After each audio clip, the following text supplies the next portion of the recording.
Today, in the media conference with Lal Goyal, which is brought to you by V4 News, Karu News, V4 Stream, Malnadu TV India, News Gaon Se, Samvad Sarokar News, Bharat Post News, Gyan and Orkan Donation India Foundation.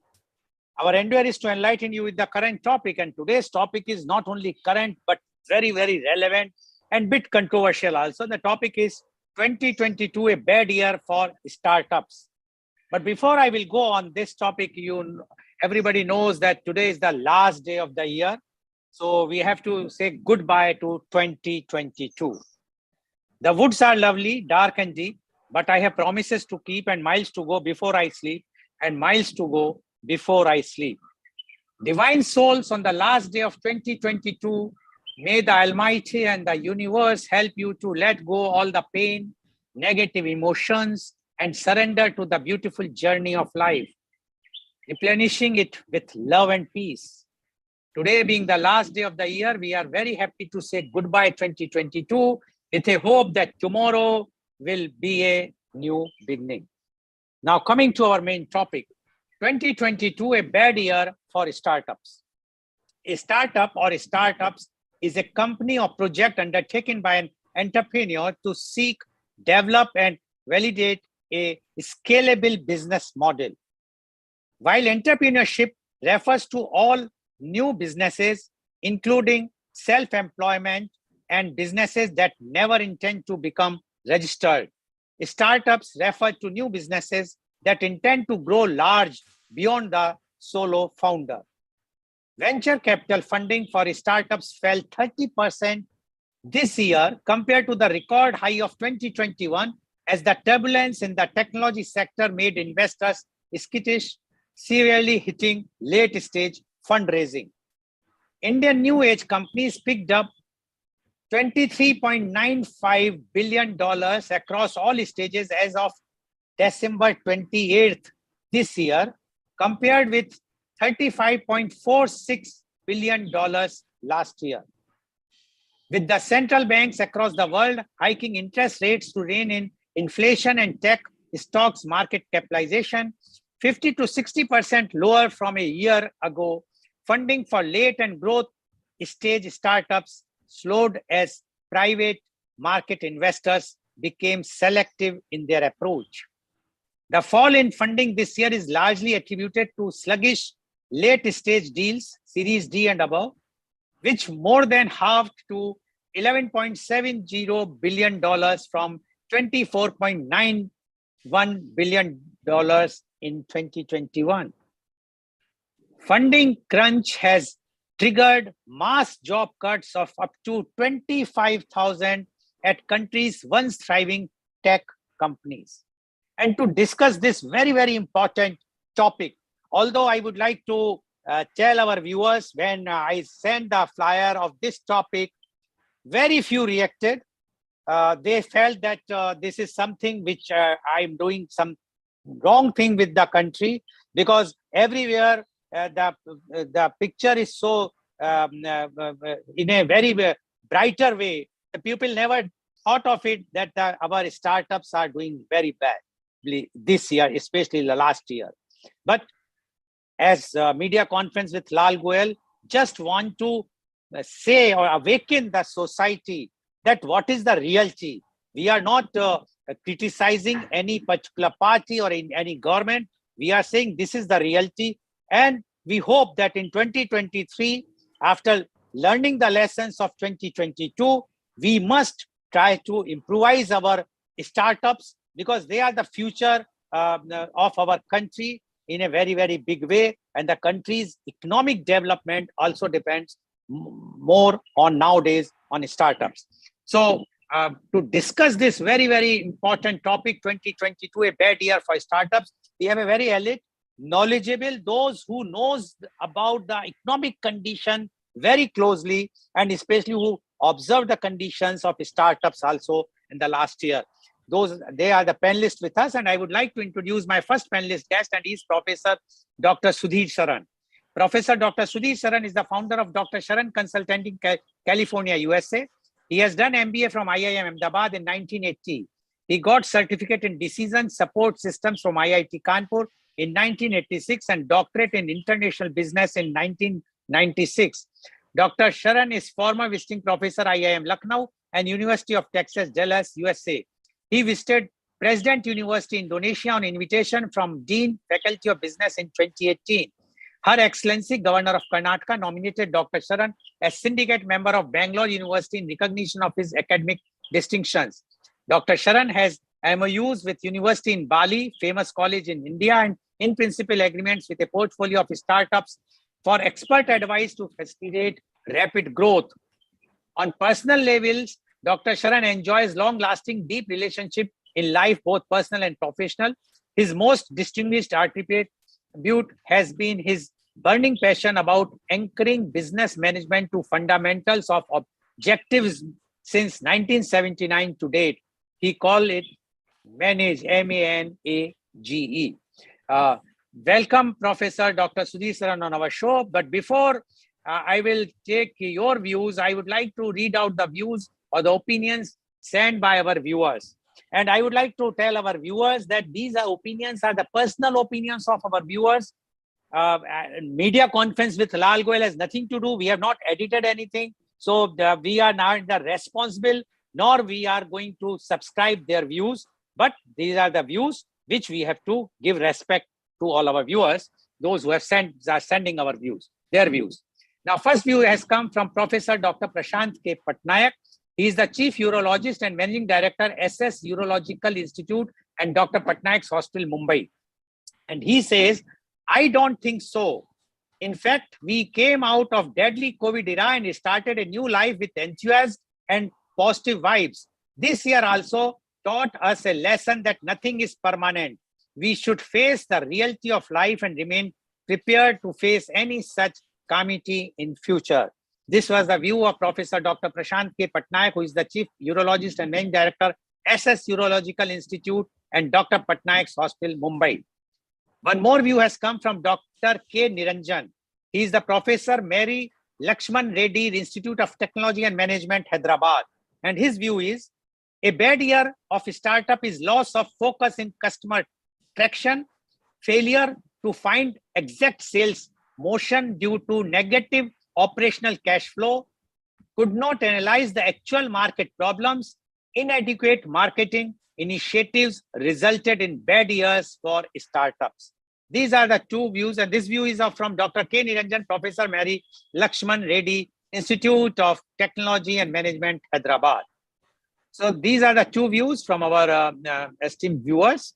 So Professor Dr. Sudhir Saran, you have heard the views of our viewers who have sent their views or their opinions. Now, you being a person who is involved in the startups, you are giving the consultancy also, in which you are mentoring the startups in a very big way. And you are seeing the condition in India, and we are talking particularly about India, how the startups growth, which were very rapidly increased in 2021, has drastically gone down in 2022. Although the COVID started from 2020. So the reason which many of people think that it is because of COVID, that 2021, we have seen a very, very rapid growth. We would like to know from you whether it is a myth or reality is that 2022 a bad year for startups. Professor Dr. Sudhir Saran, please. Thank you, Mr. Goyal. And I extend my warm greetings to the respected panelists with us today. I also extend my greetings to the viewers who make the conversation more meaningful. The topic, as you said, is very significant one, and I will elaborate what makes me say it is a significant topic. In your introduction, you have outlined some of the factors. I will try to throw light on some of the more important aspects of the issue. First and foremost, there is a very famous story which we share. The story is about market research or attitude of the entrepreneurs or executives It is something like a company was marketing shoes and they wanted to expand their business. In order to expand the business, they thought that they will send one of their managers to Africa and find out what is the market opportunity there. The manager went there, looked around for a couple of days, and those were the old days. There were no smartphones and things. There used to be, if you remember, techniques like sending by teleprinter or telegraphing. So using the old technology, he sent a short brief message to his boss. He says that this is a God-forsaken country. Nobody wears any footwear. What to speak of shoes?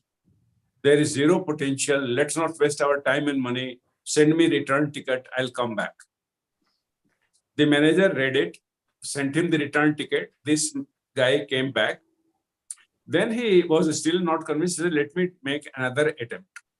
He picked up another young person and sent him and asked him the same thing. Find out what is the potential of our products there in that African countries. This fellow went there. Hardly 2 days had passed. He sent a very exciting, message. And message says, please send our production manager here. Let him assess the opportunity of setting up a factory here. So the reply from the manager was, what happened?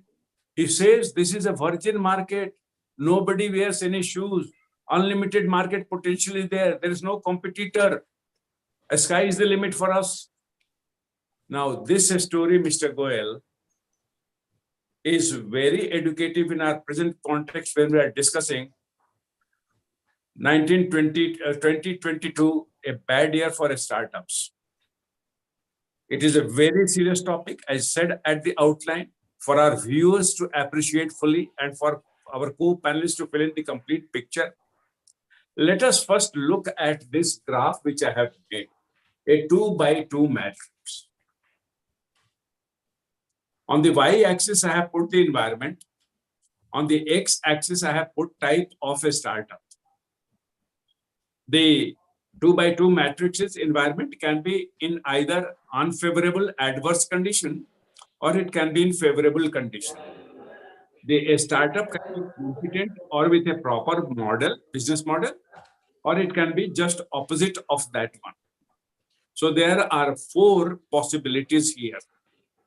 This is the framework within which I'll limit my discussion. My respected co-panelists will bring in other aspects, I'm very sure. This is what I'm trying to bring it. Now, if I look at the topic, a bad year for startups, then I have to focus on the x-axis here. A startup could be type 1 or type 2. For whom was it a bad year? Was it bad across the board? Was it bad for the competent startup promoters? Or was it bad for those who had weak models, who were trying to make a quick buck, who wanted to make hay while the sun was shining? Now, these are the questions, Mr. Goel, which make me sit with excuse me, Professor Arya, can you just please leave yourself on mute, please? Some disturbance is coming. Professor Arya, please mute yourself. Yeah. Yes. Thank you, Professor Arya. Yes, please continue, Professor Saran.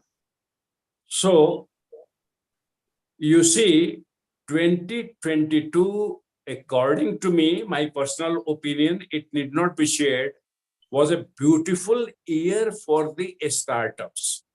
It served as a powerful filter to separate the 2 types of startups.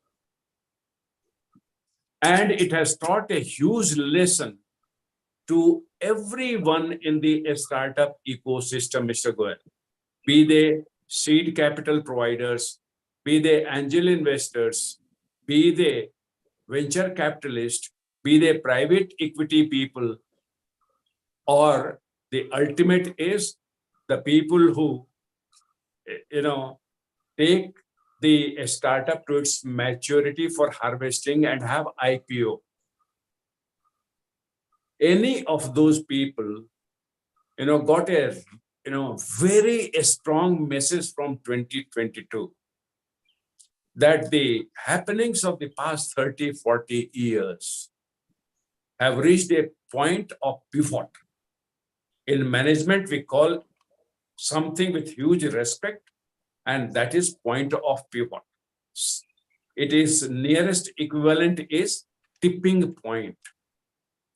Tipping point when the trend changes, Mr. Goel. The things which were happening in the startup ecosystem for the last 30, 40 years, gaining momentum for good or the bad, 2022 was the year when they hit the pivot or tipping point. How is that? You gave some statistics. Now, in India, in 2021, we achieved a milestone of more than 100 unicorns. Out of those, some new were added. Today, we have 70,000 plus startups all over the country. It is known as statistics. Now, out of those more than 70,000, 100, a minuscule, a very small proportion, became unicorns. And then during the COVID, 24 were added. The number went up to close to 125. And you know what? In 2022, we lost 1 in 5 unicorn. You mentioned there has been what has been very picturesquely described, funding winter in 2022. Sure, but the funding winter was a huge blessing according to me, not because I love to take contra viewpoint for the sake of it, but because I love to present a balanced, accurate picture. So the funding winter was the one which separated, as we say in slang, boys from the men, honest from the dishonest, capable from the incapable, and so on so forth. Now, at this point, let me remind our viewers that what exactly is a startup and why are we so excited about it? You did mention very accurate characteristics of a startup. There are few things more. You see, we have heard about the fight between the two characters called David and Goliath. David and Goliath, one was a huge one, established entity, and the other was a tiny, to be a force in the future character. Startups are exactly the kind of thing which we in the world needed, be us businessmen, be us consumers. On either side of the equation, we need a startups. Why it is so? Our needs are going to persist. Maslow gave 5 levels of needs. We know our needs are there. I'm always going to need food. After the conversation, I'm going to need my lunch. I'm going to need water during the conversation. My needs are going to be there. And man's needs are not satisfied automatically. So therefore, startups are exactly the kind of people who think, which needs must I find a way to satisfy?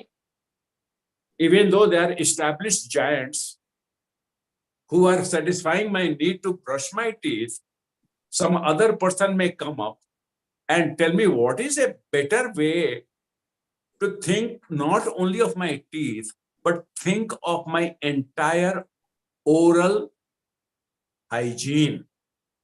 The moment this entrepreneur, this individual, this founder thinks of expanding the view from merely 32 or 28 or 20 teeth, which are not how many you have in our mouth. It is not just the teeth, but the oral hygiene, which is important. And this one, even though is a small fellow in the beginning, will beat all the people who are only focusing on the needs of my teeth. I hope you get this point. I hope my viewers get my point, and I hope I'm very clear to my co-panelists. This is what separates a founder who will be always welcomed by every stakeholder in the startup ecosystem. He is the tiny fellow who will put the large fellow out of business or shrink the business of the large fellow. And slowly the decline will set in the large fellow. Specific cases may vary, but this is what will happen. Now, do you think this fellow will become the ultimate answer? No, he will not become.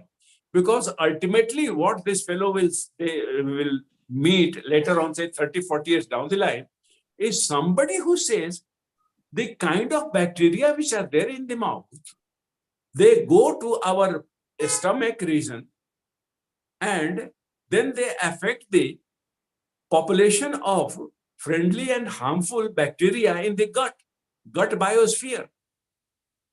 The moment that fellow comes and connects it with the oral hygiene, his solution will be more welcome to us. And this is how we progress in our standard of living, in our standard of well-being. And at the root of it all is that one simple, a small character we call a startup founder. So even when the economic environment is otherwise adverse, as you said, GDP is declining, interest rates are rising, inflation is increasing, and all those things, it is very true. These are hallmarks of an adverse environment. But in the adverse environment, this fellow will always be having a welcome symbol and situation, a red carpet for him that is rolled out. Now here, one final point I must make and then I stop. And that is the control of the environment is not in the hand of a particular business person. What the finance minister decides, I can advise, but I don't control. What the prime minister decides, I may have some influence, but I don't control. Advising is different from controlling. Influencing is different from ordering. So in this situation, we must realize that if the winter comes, it comes. But my final point is very important. It is very sad in 2022, it became very clear that the good guys are paying for the sins and mistakes and errors of the bad guys. In that sense, I don't know whether to say, in reply to you, 2022, a bad year for startups. I don't know whether to say yes or no. The jury is out, according to me. Hopefully, with listening to all, we'll be able to answer. But thank you very much for the opportunity and my warm greeting to fellow panelists for the coming year and to all our viewers, a happy 2023 in advance. Thank you very much. Thank you very much, Professor Dr. Sudhir Saran, for giving your very, very frank views. And according to Professor Saran, it's a very fantastic year for the startups because it filtered the bad guys from the good guys. But Professor Saran, my point is only one. After all, who suffered? Just imagine those 25,000, not only individuals, their families, how much they suffered. What was their fault? Ultimately, this is a loss to the nation, to the society, to the nation, and to all those families. Always, whenever we see the business or entrepreneurship or a startup, always a growth is always there. But this year, it was declining. So whether you agree or not, whether you say it, you cannot say whether it is a good year or bad year, but at least for the society for the country, it was not a good year because 25,000, as per the data which are available, 25,000 people lost their jobs, and they all were working.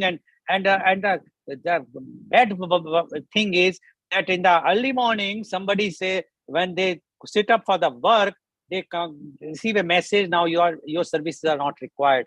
Just imagine the condition that tomorrow somebody is losing the job which he or she has joined after lots of studies, work, and whatnot, and suddenly somebody is thrown out.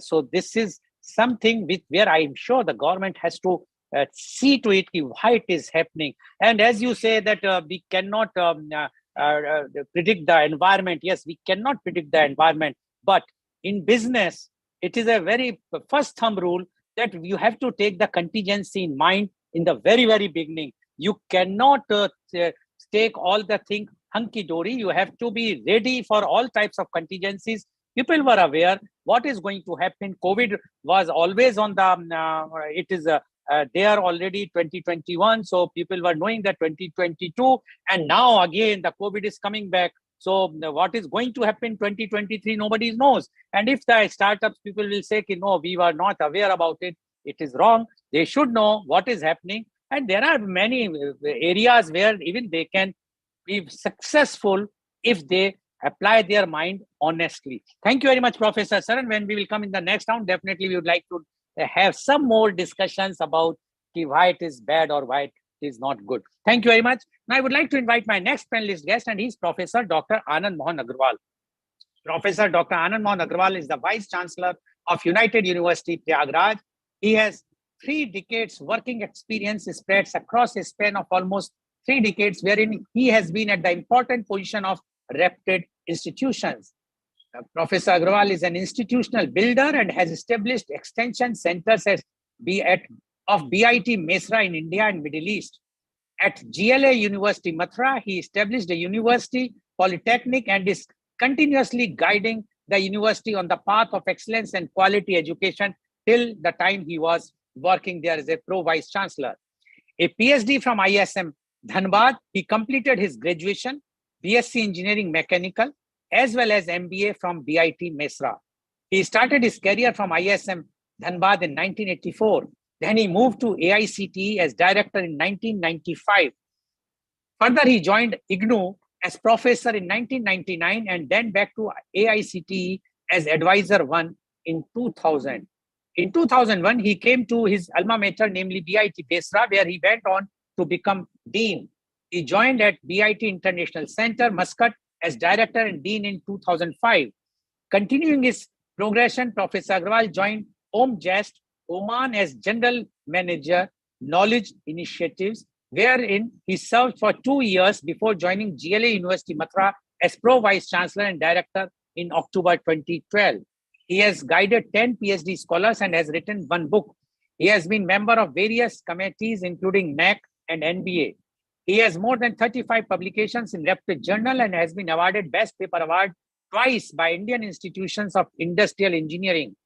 Dr. Agrawal was a member of editorial board of IIIE journal and also member of board of examination IIIE.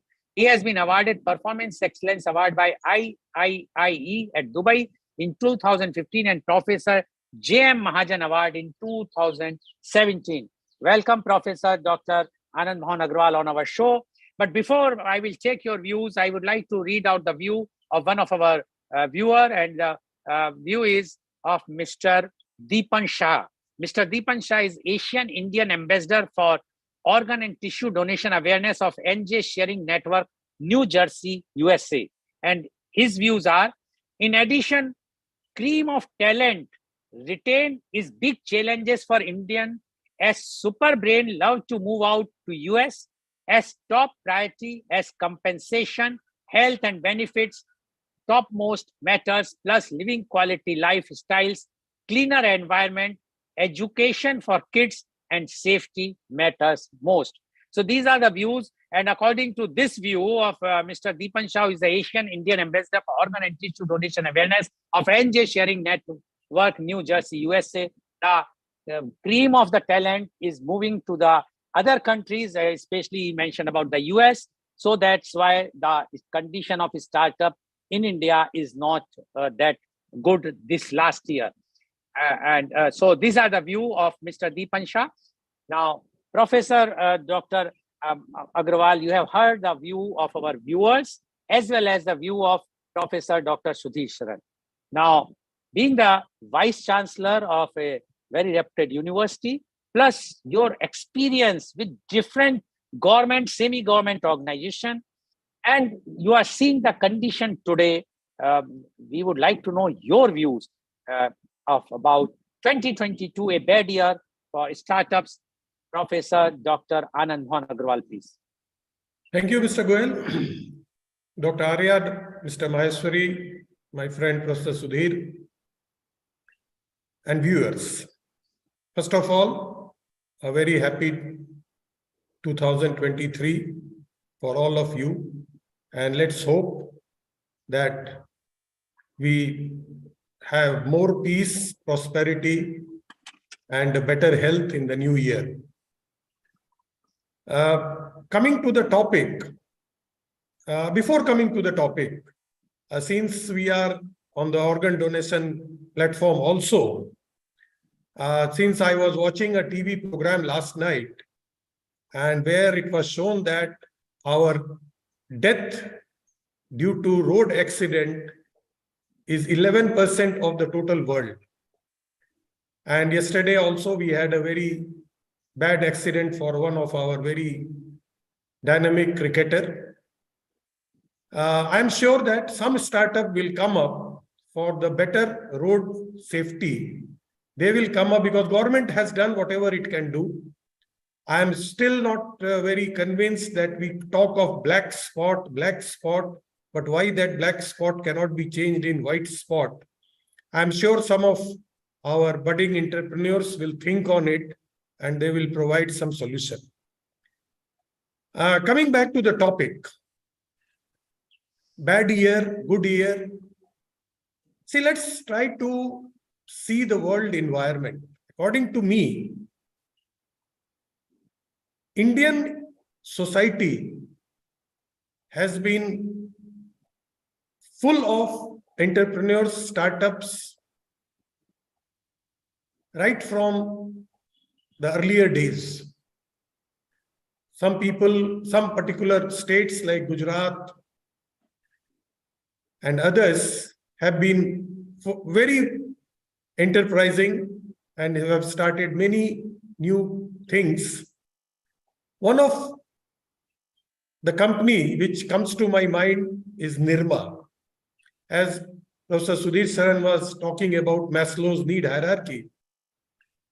When Nirma was launched, we were students and just starting our career. It was a big case study at that point of time. And it took head on with, at that time, Hindustan Lever. Surf was one of the very established brand. And with the launch of Nirma, a low-cost detergent, even Hindustan Lever had to come with some detergent options in that price range of Sunlight, and I think some others were there. I'm forgetting their name. Sudhirji may be remembering because he's a man of marketing. So what I'm trying to say is that people have been thinking out of the box. But let's analyze last 3 years or last 5 years since when this startup world has exploded. Government has established many laws, many schemes have been given. Even in our university, we have started an incubation center. Sudhirji will remember when we were at BIT Mesra 30 years back or 35 years back. At that time also, we had a small industries research and development organization, CIRDO, funded by government and UCO Bank at that time. And many of our seniors, I am still in touch with some of them, have started at that point of time, a new startups, new factories. And they had challenged some of the very prominent names because their costs were less and quality was equal or even better. So what happens is that in last 5-7 years, the government has put a lot of focus on skill development, startup, incubation center, and so on. What many of our talented graduates have started it, their own ventures, and they have been successful. In my view, the measurement criteria of unicorns is little wrong. You cannot expect every year that you will have 50 unicorns from India. You cannot expect that every year this figure will go on rising. Because we are in a very, very dynamic environment. The whole 2022, right from February, when Russia attacked Ukraine, everyone became very, very suspicious. First, we thought that Russia is a giant. It will overtake Ukraine in a week, 10 days, maximum a month. But it has been 10 months, still no sight to end the war. Corona, of course, has been a major factor. 2020, 2021, I know because one of my relatives was also had started a startup, was doing good, but then suddenly Corona came and they had to wind up their business. And then he had to think for his livelihood and he joined a job.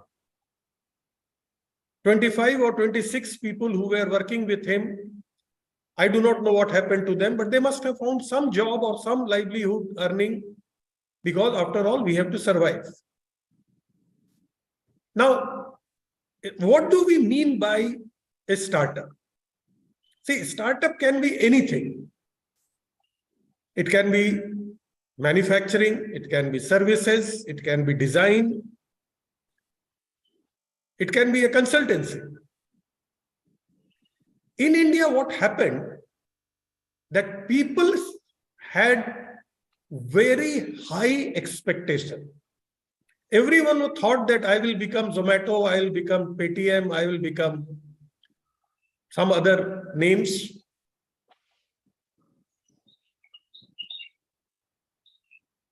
Then comes winter, funding winter. Why did it happen? Because not only in India, but throughout the world,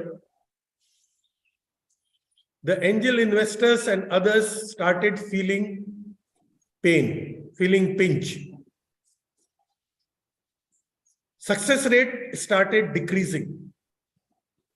And it was mainly because many of the startups were just copying the model of others. Copying doesn't work mostly in the startups. As Sudhirji was giving example, that someone can come with oral hygiene products. So someone who is first, who is the pioneer, gets success. But those who, I can say about oral hygiene only, that people still prefer Sensodyne over many other similar products. Many toothpaste companies have launched their toothpaste similar to Sensodyne, but people prefer them. So the brand cannot be copied. You have to have some uniqueness in your offering. Otherwise, it will be a very, very competitive market. You are seeing Zomato and Swiggy rubbing shoulder with each other. Earlier, there were so many schemes. You buy, you get 20% discount, you get 30% discount. But what happened slowly? Things started becoming very difficult. I know, I can give you example that when I came to Allahabad last year and today, the difference has happened that the same sweets, if you order through Zomato or Swiggy, are available for more than 100 rupees difference in 1 kg. Because they are giving some discount again. Zomato will say, I'll give you 75 rupees discount, still 25 rupees more. Earlier it was delivery was free. Now they are charging delivery based on the distance. So what is happening? People are now not taking their services. So in my view, whosoever wants to find out a space in the startup has to have some uniqueness. The other day I was in Noida and my daughter-in-law offered milk through Blinkit. Okay, they deliver within 20 minutes. But for 1 liter, they charge 13 rupees more service charge. Now you can't afford that every day. You can do it once in a while when there is an emergency or when there is no one at the home. So our entrepreneurs will have to think on these lines. Next issue, which in my view is very important, is that we must have a proper backup for our system. Because nowadays it is all technology-based companies. Everyone is investing heavily in technology. Unfortunately, the giants in the technology area are themselves shaken. You have seen Twitter giving pink slips to so many thousands of employees. Meta has given so many pink checks, pink slips. So we have to have our own backup in technology arena. Then only we can isolate ourselves from some of the so-called shocks from other companies. As far as I am concerned, I am least bothered whether 2022 was a bad year or not. According to numbers, yes, it was bad. But my view is that we need to analyze where we went wrong. And our youth must not have a daydreaming that we will be unicorns within 1 or 2 or 3 years. It will take time. You have to first stabilize yourselves, offer uniqueness, success will come your way. And don't do it right from day one on a mega scale. Think of stepwise improvement. I'm sure my co-panelists will have much more to say.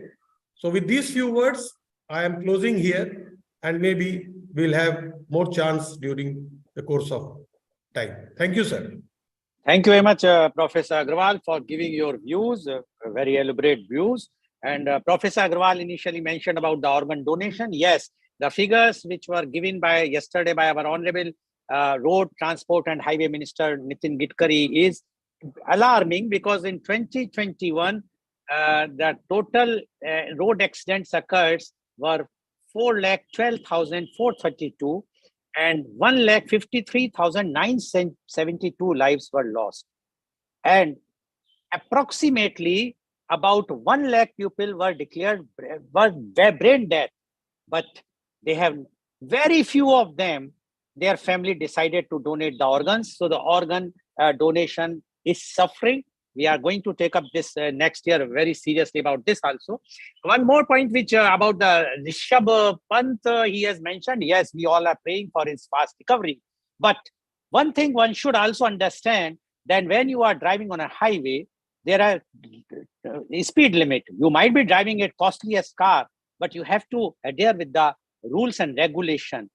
Government should check bring in the knowledge of the public at what speed Mr. Pant was driving, so that the youth should not copy if he was driving in a fast way, and whether he was under the influence of alcohol or not. This should also be a fair journalism thing, when the report should be made public, and not just because he's a cricketer, so we will not highlight that thing. We should highlight, so that our youth should not follow the wrong things and try to avoid such types of injuries, which can be very, very fatal. Thank you very much, Professor Agrawal, for giving your views. Now, I would like to invite my next panelist guest, and he is Professor Dr. R.K. Arya. Professor Dr. R.K. Arya is a statistician, cum economist and investment analyst, has a profound working experience as research analyst with DFID UK, Planning Commission, Ministry of Social Justice, and now academics. He has attended many seminars, conferences, and workshops of very high standards. On many topics of economics and markets, he published frequent articles in the leading newspapers. He goes for frequent TV channels, debate all on economic issues. He has written extensively on international economics. He has presented and published papers in diversified areas. He is guiding research scholars pursuing PhD in diversified areas in the domain of economics. He is delivering expert talks on climate change, agriculture, potential vis-a-vis policy support, and many other hot topics. He is invited to chair the session in international conference in Pune. He interacts with students frequently for career counseling all over India. He is a blogger on economic issues. He has so far authored 10 books on general economic issues and curriculum based. He spends a lot of time thinking on mitigating poverty across the globe, investigating and analyzing the basic issue at their roots in his innate nature. Welcome, Professor Dr. R.K. Arya, on our show. But before I will go to Professor Arya, I would like to read the view of one of our viewers, and she is Dr. Pooja Pathak. Dr. Pooja Pathak is the head of the department MBA at Apex Group of Institutions, Rudrapur. And her view is, year 2022 was year 2022 was altogether a tough year for startups. They were already facing the brunt of coronavirus, which was then followed by the Russia-Ukraine war. The global uncertainty brought its own disadvantages for the startups, because of which the funding raised by startups in 2022 was way lesser than the year 2021. Amidst these uncertainties, what is more important is that the wave of startups and entrepreneurship is not at all low. We are already producing more numbers of unicorns every year. We just need to stay positive and be patient for the future. These are the views of Dr. Pooja Pathak. She is the head of the department MBA at Apex Group of Institutions, Rudrapur. Welcome, Professor Dr. R.K. Arya, on our show. Professor Dr. R.K. Arya, you have heard the views of Professor Dr. Sudhir Saran as well as Professor Dr. Anand Mohan Agrawal, as well as you have heard the views of our esteemed viewers, their opinions also. Now, you being a person who is very closely associated with financing, economics especially, and you know the conditions because you served in the planning commission also, and you know the government policies from inside their thinking also. We would like to know your views on today's topic, that is 2022, a bad year for startups. Professor Dr. R.K. Arya, please. Thank you so much, Goel Saab, having me on the show. Greetings to the co-panelists, learned panelists, those who are attending this particular conference, and they have shared their views systematically, and they have beautifully explained, both Dr. Sharan and Dr. Agrawal, that how the startup grow and how can they sustain. Particularly, Professor Sharan has talked about separating the wheat from the chaff. That is called bad guys, and what he has stated from the good guys. So ultimately, wheat has to be separated from the husk. Otherwise, no one can be sold in, nothing can be sold in the market if the wheat is not separated from the husk at the time of the harvesting.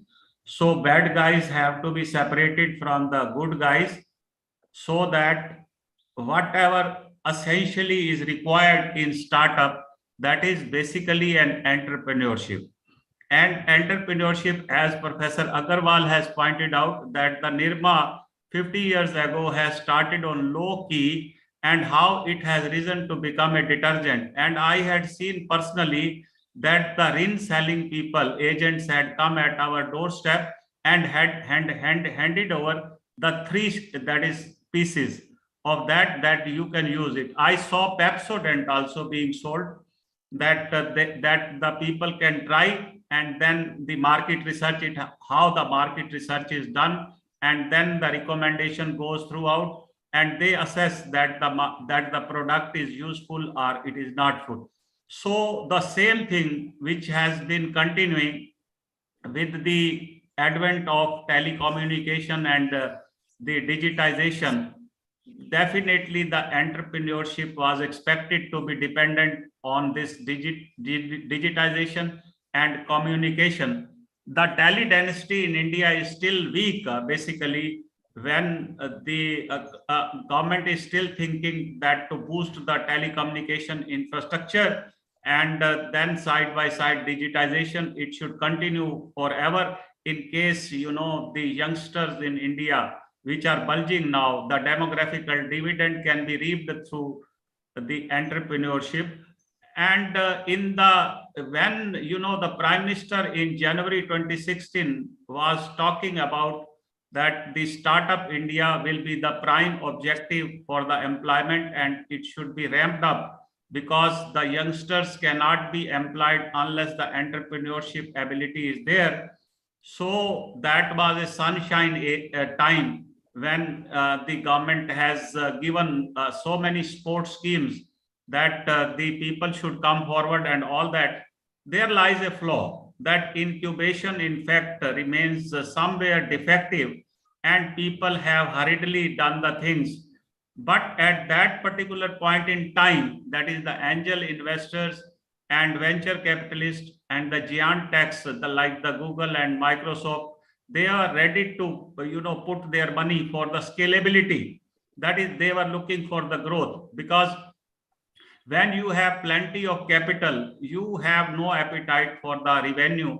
You always believe that scalability should be there, which you have already talked in your opening, discussion, that the scalability was the objective. But now this scalability, in fact, is being converted into sustainability, that the scalability should be slow, because now the capital is becoming costly. The risk appetite of the venture capitalist has reduced because of many reasons. You can see that the Ukraine-Russia war is on the peak, and it is not, we cannot foresee that it is coming to an end anytime.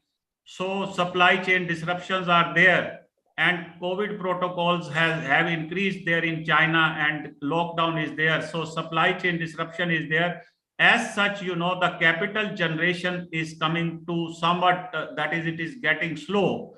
And this has made the funding blue, or you can say funding winter, has started. Why it starts is that the capital does not maintain the same momentum or the tempo every time, and everyone can enjoy it.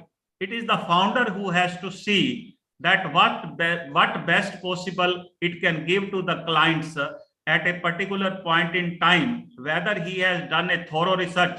Dr. Agarwal was also talking about that in the University of Mesra, that they had got an R&D so that the student could be nudged and motivated, that they should think of their careers, they should give something to the people. I know a student of IIT here, that the Braille system is there, that with which the blind people can read. So with the UK firm and IIT, they have got an incubated center, and now this Braille system, alternative to the Braille system, is sold all over the world. It is a good instrument for the handicapped people, that is those who are physically, that is those who are blind. With all this, you will see that during COVID, that there were so many services which were needed at the doorstep. At that time, offline services were not working in compulsion.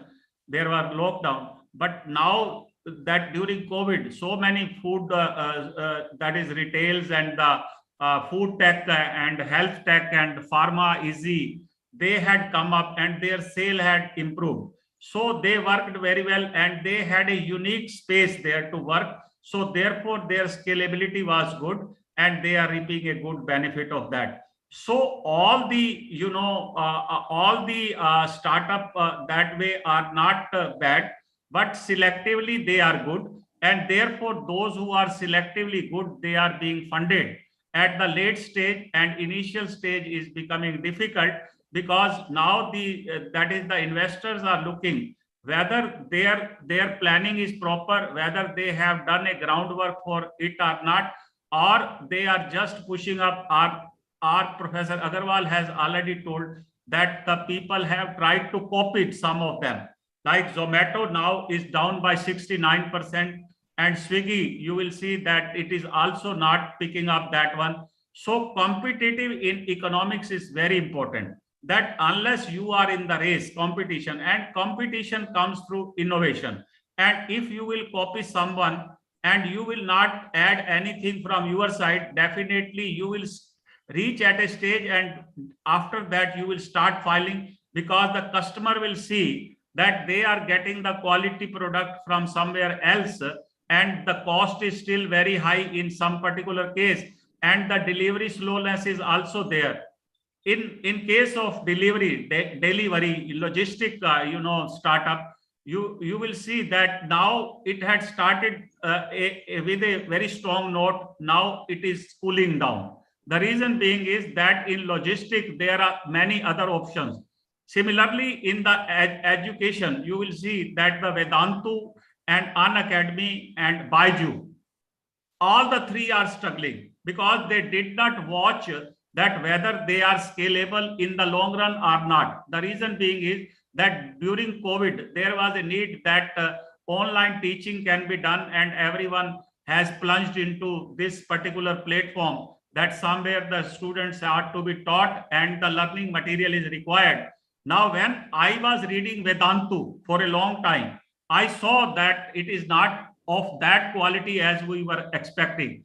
So somewhere the innovation or the research or the pedagogy has not been developed, and therefore they have been beaten down. So Professor Sharan has rightly pointed out that the good and bad have taken a plunge into the particular space, and the funding, in fact, that the capital was not scarce.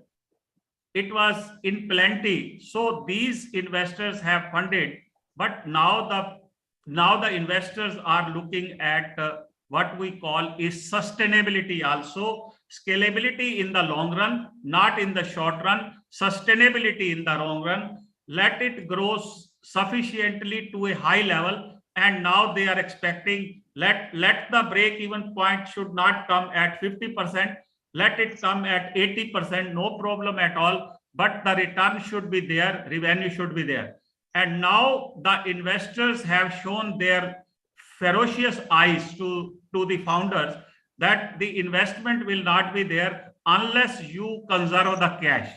The cash has to be conserved in any case, because the cost of the cash has increased ever since the recession has started due to first due to the COVID, and then immediately that Ukraine-Russia war has taken the sleep out of this developed country, because the oil prices have gone uphill.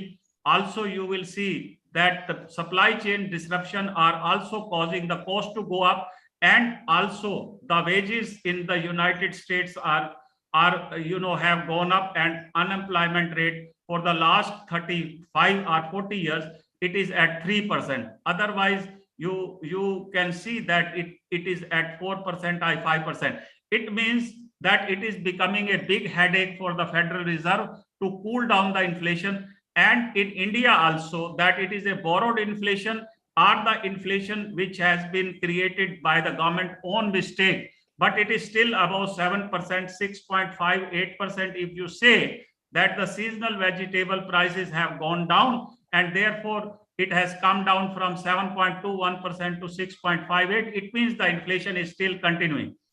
And I also pointed out how the fintech are going through the shake. The reason being is that the RBI wants that the non-banking finance companies should come and support the MSMEs and should support the small, micro and small industries. So therefore, the problem is going on the regulatory front. So fintech have gone down, and food supply, I told you that whatever it was there during the COVID, the same taste will not be there for any, that is the food app or the food, startup. There will be a problem. Similarly, we have seen that is in the health and agriculture kind of thing, that the rural economy in India is still in distress, terribly in distress. So therefore, the agri startup are not working so comfortably as they would have worked up when the government was saying that doubling the farming income by 2022. Now the 2022 has gone past. There is nothing we will see that the farmers' distress can be improved and it can be cured through the government policies and all that. So wherever, as you have rightly pointed out, that I will shed some views on, taking into account how the economics play out. This is the macroeconomics which can guide the microeconomics. But microeconomics cannot guide the macroeconomics. And when the startup come into the space, they do not see that how macroeconomics will play out. The macroeconomics is in the hands of the government, that the government, in fact, when it is warned about the fiscal deficit, should not go beyond it and fiscal consolidation should start. But you see that the last 15 days, the government has once again announced that free ration will be given up to December. So when the political motives are there, when the political greed is there, they try to kill the micro industries. This is how partly the startup has been killed by the government itself, that when they cannot control the macroeconomic situation, there will be something we will looking at the void for the micro industries to come up, because the support system will be withdrawn by the government when the government is making unnecessarily expenditure on subsidies and free rations and many other things like PLE. Government is wasting 14% of the total revenue on the PLI, and the PLI has already blocked the import-export sector. Now the current account deficit for the last 8 years, it is the highest. The government was saying about the UPA that the current account deficit is more than 4.5%. It is now at 3.5% because export has completely been vanished. You have stopped the import. You have started saying that is the vocal for the local, that the PLI has been started in 14 sector. They are pushing up. Now where the artisans were given some space on the startup, now they are again staring at the textile sector and other furniture sector and all that. So where on one hand you want to bring up the entrepreneurship, on the other hand you are killing their spirit because of your own making. Something has to be done, that the micro industries have to be protected first. That is, the startup have to be, entrepreneurship has to be protected first, because our employment situation lie with the entrepreneurship. We lie with the startup, so that the youngsters, those who come out of the education system, first of all, the vocationalization is not adequate in India. And the second thing is that we do not provide them the incentive, that how they can sell their product, how beautifully they can do the incubation. The support is needed there. With 12 lakhs or 13 lakhs worth of rupees, you cannot start an incubation center. The need is there that the growing, youngster, that is the budding youngsters, should come there on the incubation center, and they should be given handsome money so that they can manage their pocket expenditure. But with 12 lakhs, 10 lakhs of rupees, then you start the incubation center through the Department of Science and Technology. I think partly the government itself is responsible, and the global environment is responsible to some extent, that the venture capitalists, that they are seeing the capital squeeze in this particular point of time, because the recession is there, risk appetite is not there. So the capital is retreating back to the advanced countries because of the high interest rate there. So therefore, there is no point that they should put the money here. So there are three things which are coming out of the discussion. One, that the bad guys will die down and the good guys will stand up. That is, the stand-up scheme will be there. And the second thing is that the technological product have to be innovated properly. Whether the manufacturing in India is good or bad, how do they do it? But when they combine it with the technology, when they see that the customer want the quality as well as competitive products, that is, the price should be the optimal there. In that case, they would like to prefer that product. So innovation is the third thing which has to be chosen carefully, and the founders should be careful that whether they are making a head start without any preparation, or something they have exercised, or they have gone deep into the research, they have gone deep into the innovation. How many patents are registered? We check up. I think only 2% of the patents are in India are registered in comparison to the United States and China. Why the China growth in the startup is still 30% and we have come down to 3.54%. It is the government support which provides the entrepreneurial ability, that boosts the entrepreneurial ability, and then only. Here comes the, a conflict between the microeconomics and macro. The government is always busy, particularly this NDA government. I have seen that it is always busy in stitching that how the fiscal deficit can be artificially controlled. So when you will do the patch-up work, when you will do the quick fixes, the micro industries will not have a hope on you. They will feel that we can be let down anytime. The government is not serious. So largely the blame goes to the government if it was a bad year. But the optimism was shown by Professor Sharan that yes, the bad guys are to be separated from the good guys. Ultimately, the wheat has to be separated from the chaff so that the wheat can be scalable, wheat can be sold, and the sustainability can come. Now the scalability is now taking a big backseat. The sustainability will be there. The companies will have to show the revenue coming out and let the price earning ratio not exceed 10 to 12%. Let it be anything. It should not be 80% as earlier the venture capitalists were. So it is a long-term lesson. It is the lesson all time to come that we should have the sustainability and scalability going together, not scalability alone. Thank you so much. Thank you very much, Professor Arya, for giving details. And Professor Arya, in a nutshell, I will say that he put the blames to the government that they are doing the patching work to control the physical deficit, which is not correct. Thank you very much, Professor Arya. Paucity of time, so I would not like to summarize more. I would like to go to my next panelist guest immediately, and he is Mr. Rajiv Maheshwari. Mr. Rajiv Maheshwari is a businessman and a startup advisor. He has over 25 years of management and consulting experience across industries and has worked as CEO for a decade and in leadership roles with NYSE listed companies, that is New York Stock Exchange listed companies such as Accenture and WNS. Mr. Rajiv leverages his deep experience while connecting the dots across all functional areas and digital transformation. He is an innovator and has led projects that have been recognized internationally by renowned organizations such as Financial Times and Zoho. Mr. Rajiv is a chartered accountant and an MBA from IIM Bangalore, where he was part of the director's merit list. He is a thought leader, author, and keynote speaker who enjoys sharing his perspectives at events, webinars, and workshops.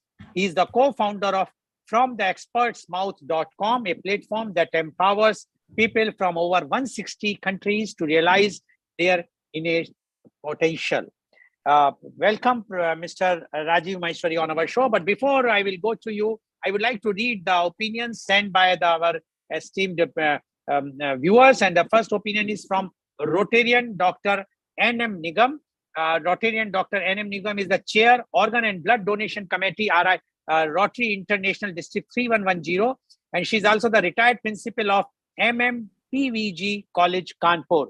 And her view is startups have enhanced the image of India. Though the year 2022 was a year when startups picked up the loose ends, many unicorns were seen, which are symbols of growth, and many are in the process of coming up. This was heartening in an era of COVID and war. Depression is visible in the world, but India, with its innate strengths, agricultural products, cottage industry, medical facilities, etc., did show up as a sustainable growing economy. These are the views of Rotarian Dr. N.M. Nigam, Chair, Organ and Blood Donation Committee, Rotary International District 3110, and also the retired principal of MMPVG College, Kanpur. And one more view has come, and it has come from Ms. Hemlata, former airport manager, Chennai, and she says, for many entrepreneurs, sales and marketing is a mystery due to cash flow problems and concentrate on capital, product marketing, and solving. The true entrepreneur is a doer, not a dreamer, and never gives up implementation of ideas, execution, and remember to celebrate milestones as you prepare for the road ahead, because an optimist sees the opportunity in every difficulty. There is always a beginning, a struggle, and finally paves the victory to overcome startups. These are the views of Ms. Hemlata, former airport manager, Chennai. Welcome, Mr. Rajiv Maheshwari, on our show. Mr. Rajiv Maheshwari, you have heard our earlier panelists, Professor Dr. Sudhir Saran, Professor Dr. Anand Agrawal, as well as Professor Dr. R.K. Arya. They have given their views, very, very clear views. Professor Saran says it was a fantastic year, 2022. And Professor Agrawal says he can't say that whether it is a bad or a good year for startups. But Professor Dr. R.K. Arya has given his conclusion very clearly that it was not a good year, and he put the blame to the present government. Now, you being a person who is dealing with the startups, you are advising the startups, you are seeing very, very closely the conditions of the Indian startups vis-a-vis other countries' startups also. We would like to know from you, 2022, a bad year for startups. Mr. Rajiv Maheshwari, please. Thank you, Mr. Goel, for inviting me to the show. And it was enlightening to hear the views of all the esteemed panelists. And in fact, also the views of many of the viewers who put in their thoughts and perspectives on this subject. I would like to go back to how Mr. Goel started the discussion around the very definition of a startup. Because if we have to pass a verdict or a judgment or even share our views on whether it was a good year or a bad year and in what ways was it so, we have to do it in the backdrop of what a startup stands for and what is its objective. So as we typically see in the mainstream media or in the discussions that we have in social circles or professional circles around startups, most of the discussion tends to happen around valuations and funding.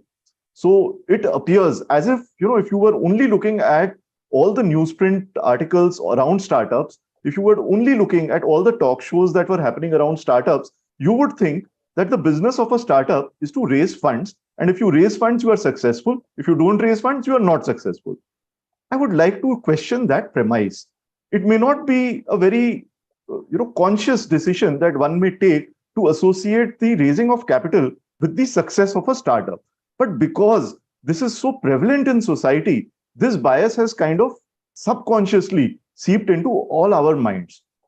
First thing I would like to do as we embark on a new journey and we look at a new year is to disassociate the event of a success versus an unsuccessful startup with the issue of capital raise and funding. No doubt capital and funds are an integral part to the scalability of a startup. There is absolutely no doubt about that, just like it were very important for any other entrepreneur. So, if you look at any of the big business houses, most of them would have taken some loans, they would have raised some capital, they would have gone to the markets, they would have raised IPOs and all of that. But do you judge them today by virtue of the fact that they have been able to take a bank loan, right? Do Reliance Industries go to the market and say, hey, we have been successful in raising funds, so we are great? The only reason why they say they are great is because, let's say, for example, Jio is able to capture the market and is able to transform the way the entire country consumes internet or data services, right?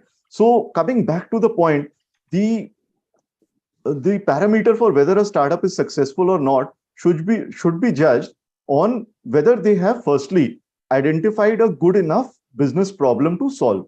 Is it a problem worth solving for the society, for the industry, or for any segment or any of their target audience market? If they have been able to zero in on that, then yes, they are at least on the right track. If they are on the wrong track on that front, as a lot of these speakers have mentioned earlier, if they are just going to copy models, then irrespective of whether they become successful in fundraising, in my eyes, they would still not be successful startups. Online grocery delivery being a classic example. One of the panelists mentioned about the fact that you would want this 10-minute delivery only in the case of an emergency. So tell me one thing, from a societal standpoint, is the problem of solving, is the problem of having an ambulance at an accident site in 10 minutes more important than having, grocery and, tea and coffee in 10 minutes more important? So that is the first place where people go wrong. And if you're on the wrong track, I wouldn't say it's a bad year for startups. It's just a bad decision that has been taken in terms of the business model. Let's take the second scenario where you've decided that a problem worth solving is what you are embarking upon, and that is the basis on which you are building your venture. In that case, I think the parameter or the metric there should be how far have you been able to solve that problem. One of the ways in which you assess your ability to be able to solve that problem at scale is access to capital. But that is not the be all and end all. So I would like to flip the question around to each one of the viewers and to each one of the panelists and say that as compared to, say, 2 years ago, how much of your life is influenced, or in how much of your day-to-day decisions do startups have a role to play, right? And if you look back at whatever you have been doing over the last 2 years as compared to what you were doing before that, you will realize that many startups have had a much larger role to play in your day-to-day lives. So that is a good example of how startups have become more relevant in our day-to-day lives. And in that context, yes, there has been a fair amount of success that startups have had in terms of our mind share, in terms of the market penetration, etc. But is that reflected in valuation? The answer is clearly no. I don't think we need a debate on that. The numbers that Mr. Goel presented at the outset speak very clearly for themselves. But this again cannot be seen in isolation. If we look at how 2022 has been, if I compare the biggest companies in the world, which can by no stretch of imagination be called startups, like Amazon and Google, they have lost about 40-50% of their market cap during the year. So have startups lost more than 40-50% of their market cap?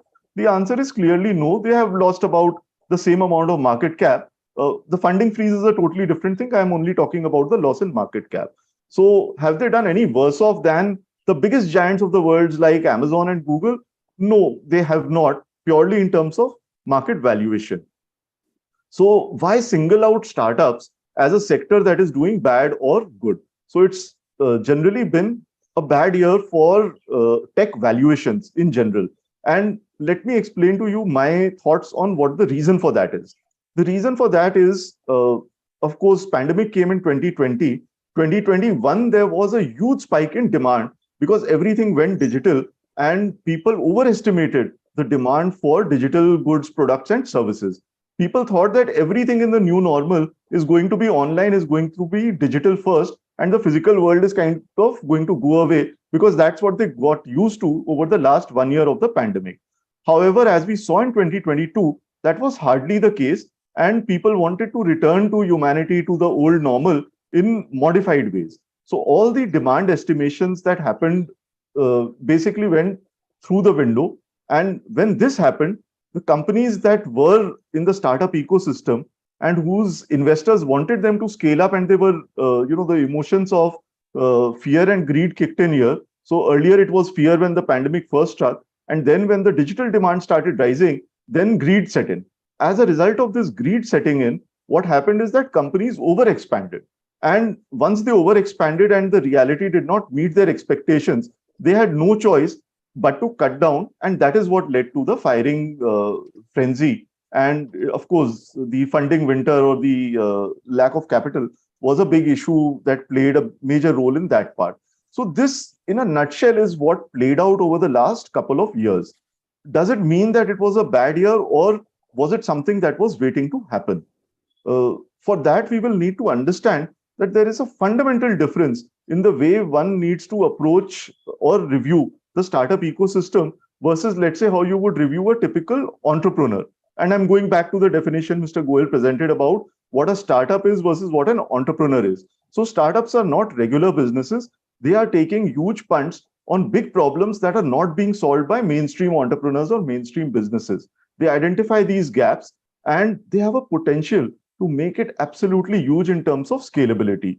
When they spot an opportunity, the way they spotted in 2021, when digital was just going through the roof, there is no reason why in those times anybody would have doubted their intentions or their actions in terms of going all out and going for the kill. Because if you do not do that, somebody else in the competitive space is going to come into the mix and capture the market. So these are the thoughts with which everybody went in for the kill in 2021, and they bore the brunt of it in 2022.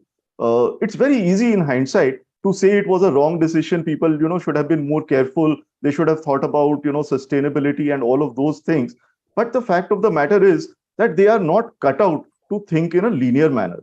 They are, unlike, most of the other businesses, they are cut out to think in an exponential manner. And when those assumptions do not hold good, then of course you fall down, and in many cases in the startup ecosystem you die. It's not something which is it's not something which the startup ecosystem views as a negative, because it is a known fact that 80-90% of the startups fail, right? So it's not something I would say that was a particularly bad thing to happen. It's a natural progression. Whenever there are peaks and troughs in any growth market, you would find these pangs of growth. This happens in all the places. It happens even in supply chain, and they have a concept, they have a term to define it. They call it the bullwhip effect. When suddenly, because the demand is surging, you stock up, and then when the demand goes down, you are left with excess inventory. So the startups were left with excess inventory of people, of resources, which they had accumulated because they saw the demand would rise. So that is exactly what has happened in my views in a lot of cases. Coming to what Dr. Sharan mentioned about good and bad startups, I 100% agree with that thought process. Although good and bad is again very normative and judgmental in its import. But yes, I would say startups who have got their business models right, it's not just about scalability versus sustainability. Even while you are scalable, in order to build a business which is sustainable, you need to have basic building blocks of business management in place. In a lot of cases, startups in a hurry to grow and to scale up forget about putting in place those business building blocks or fundamental management blocks, whether it be the right organization, the right team structures, the right systems and processes, and so on and so forth. But in a hurry to scale up, and when the market is exploding with demand, you typically tend to ignore these fundamental things. And this is what comes and bites you in the back. The one good thing that would happen, I think, out of all of this experience is that most startups and the startup ecosystem, particularly the investors, would realize that you cannot ignore the business fundamentals. Everybody is right now speaking about unit economics and why unit economics needs to be in place. But that is not the be all and end all. There are so many other aspects of running a mature organization at scale. So if you're only at a pre-series A, series A stage, then it really does not matter. But the moment you start getting into late stage, series B, C, D, etc., that is when you really need to be able to show and demonstrate your capability to run an organization at that scale. That unfortunately that maturity has not happened at all in the startup ecosystem.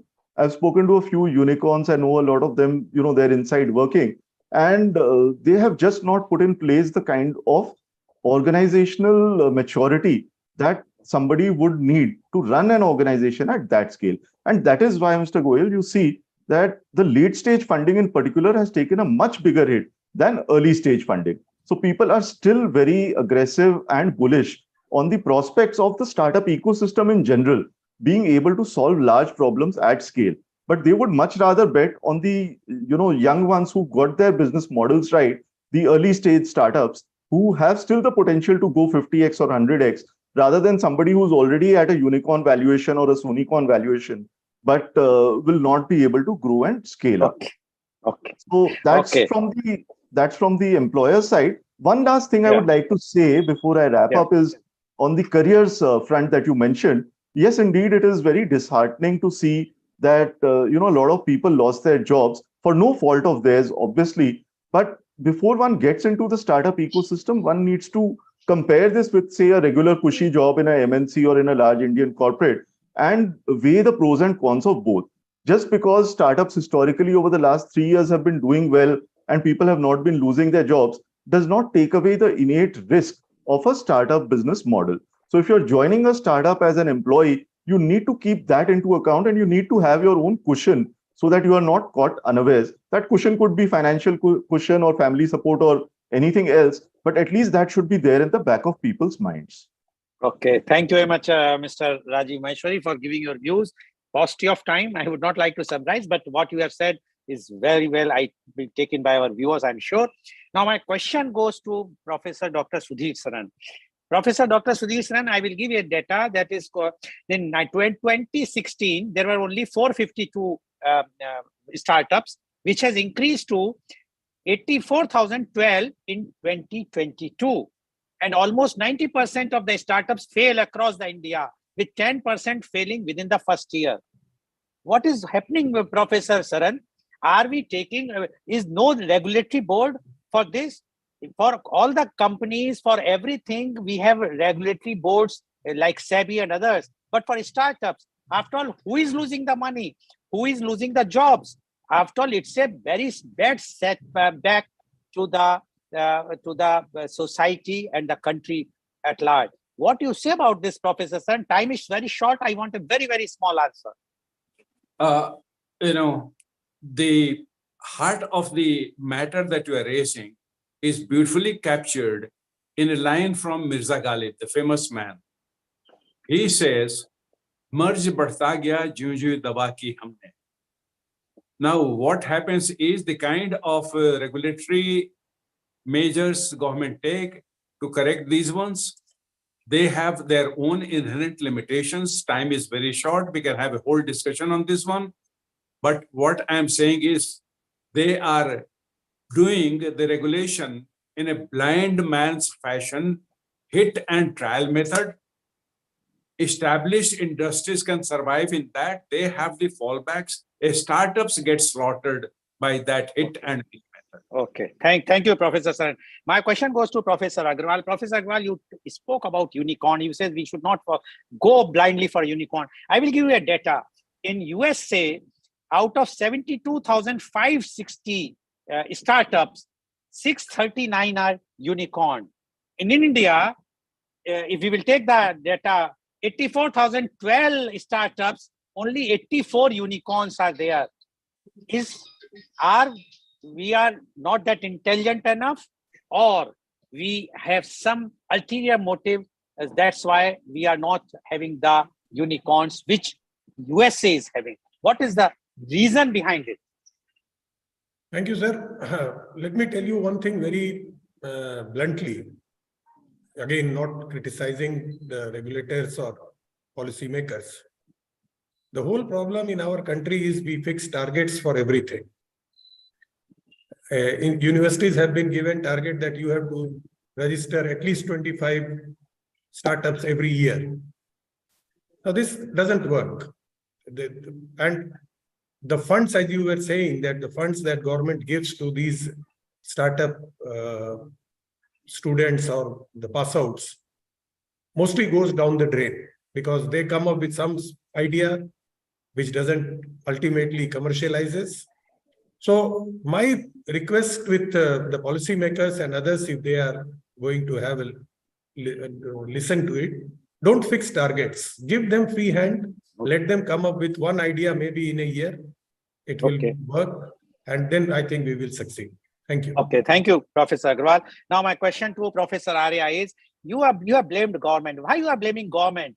It is nothing but a cheating by the founders. Their intentions are bad. They are doing something which is not correct. That's why they are failing. Otherwise, why so much failureness? And who is suffering? the pupil, although one of the panelists says you have to search first, you must see whether you should join the multinational and to this. Beggars cannot be a chooser. When so much unemployment is in the country, one cannot choose. If we are getting the thing, don't you think the founders are to be blamed, not the government? Professor Arya, very short reply. Please unmute. Please unmute. Still, the government has to be blamed. It means the government should go into the business model if you are blaming the founders. It means the government should go into the business model, and the business model has to be studied carefully by the government. And it is the regulator, like a policy bazaar, how it is succeeding, because the people are benefited out of that business model. Similarly, if the government is very critical about the business model, the government is giving a flip to these people. It is not giving a slip to the people, because the government has the compulsion that the entrepreneurship should be increased and the youngsters should be absorbed into the employment. Okay. So if the government starts studying the business model, then the business will never come. Okay. Okay. Thank you very much, Professor Arya. My last question goes to Mr. Rajiv Maheshwari. How you see 2023 for startups? Right. So a couple of things I would imagine that should happen. Very small question. Yeah. Just 2 sentences. The first thing is that governance models needs to be much more stringent on the part of investors. So what we spoke largely about India, but the largest event that happened in the startup ecosystem was the collapse of FTX globally. And that was because of an outright fraud by the founder. The world's most sophisticated and savviest venture capitalists were on the board of that company, but still this happened. So this is an eye-opener, and governance mechanisms need to be put in place, not by the government, but by these private capital players. Secondly, from a founder's perspective, they need to be much more sharper about the business problem that they are solving, and is it value accretive or not. So that should be the mantra rather than to look at only funding and valuation. Okay. Thank you very much. So viewers, you have seen today, we have discussed about the condition of the startups, although the topic is 2022, a bad year for startups. Yes, it was a bad year because so many startups were closed down. So many people lost their jobs, which is very, very sad thing. But as one of the panelists rightly said, please be careful before joining any startup. They will be showing very gloomy picture. They want to show that they can bring the moon on the earth. You have to be very careful if you are joining any startup. Otherwise, the story will be repeated year and year. But we hope that the next year will be better if the COVID is not going to be as harsh as it has been projected for last 10 days, and if the Ukraine and Russia will come out for a settlement. So thank you very much. And today's program has been telecasted by V4 News, Karu News, V4 Stream, Malnadu TV India, Newsgaon se, Samvad Saroka News, Bharat Post News, Gyan, as well as was shown live on Facebook and YouTube. I love inspiring people, and if I can make a difference in one person's life, then that is success for me. Goodbye 2022, and wish you all a very happy new year 2023. Thank you very much. Thank you very much, Professor Dr. Sudhir Saran. Thank you very much, Professor Dr. Anand Mohan Agrawal. Thank you very much, Professor Dr. Arya. And thank you very much, Mr. Rajiv Maheshwari, for giving your very, very elite views. And thank you all the viewers. And we again wishing you a happy new